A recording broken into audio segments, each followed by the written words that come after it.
The year of 70 AD marking the destruction of the temple, of the second temple in Jerusalem. However, many Jews are still living in Judea. They never left.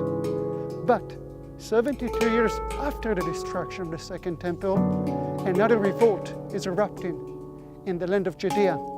This time because of severe religious rules against the Jews.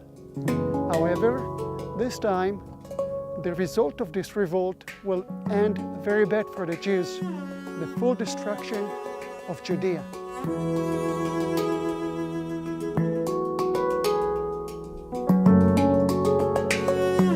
Not like the first revolt, this time the Jews are united against the Romans. An army was built up by a commander, Shimon bar Kokkba.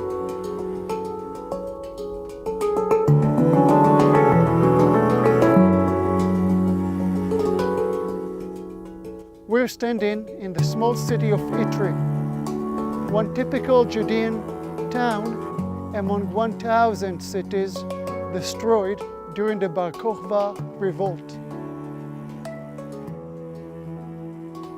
As I'm stepping out of the ritual bath, we can learn that the Jewish ritual didn't stop with the destruction of the temple.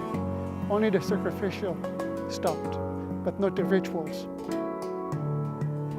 The Romans forcing the Jews not to circumcise their kids anymore. They're also planning to build a temple, a pagan temple, on top of the Jewish temple in Jerusalem, the one they destroyed 72 years earlier. I'm sitting in a beautiful synagogue, a lively synagogue. It was very active 1,900 years ago. And today, the synagogue marking the end of the Jewish presence in Judea 1,900 years ago.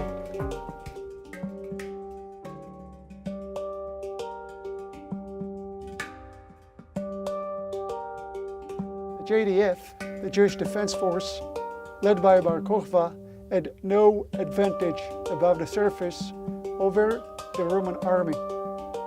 Therefore, they needed to be very professional and very creative. They needed geology, having a very hard rock on the upper surface and a very soft rock in the lower surface. And therefore, the Jews building underground tunnels and cities, or sort of cities, for them to hide and attack in surprise. Using those tunnels turns out to be a huge success for the Jews, but a terrible end for the Romans. The Romans are hopeless. They don't know what to do. And they sent troops from around the world to fight the Jews, as far as Great Britain. The Romans arrive into this region understanding at the beginning that there is no point to fight the Jews in this method. Coming into the tunnel, there is no way in the world to find your way. So the Romans needed to find a different way to surrender the Jews. And the way was to surrender those places and starve the Jews to death. Making bonfires outside those exits of those tunnels and push the toxic smoke in, killing the people inside. It wasn't such a big success in the end for the Jews, because the revolt ended with at least 500,000 Jewish people dead, and maybe 1 million, no one knows what the exact number. In the end of the revolt, the Romans, to punish the Jews and to humiliate the Jews, banning the Jews from sitting in Judea anymore. They even changed the name of Judea to Palestina. And this is the source of the confusion about Judea. Hopefully you enjoyed the day, and I want to invite you to join us to more chapters in the history of Israel. And for the meantime, I'm going to go in to take a nap.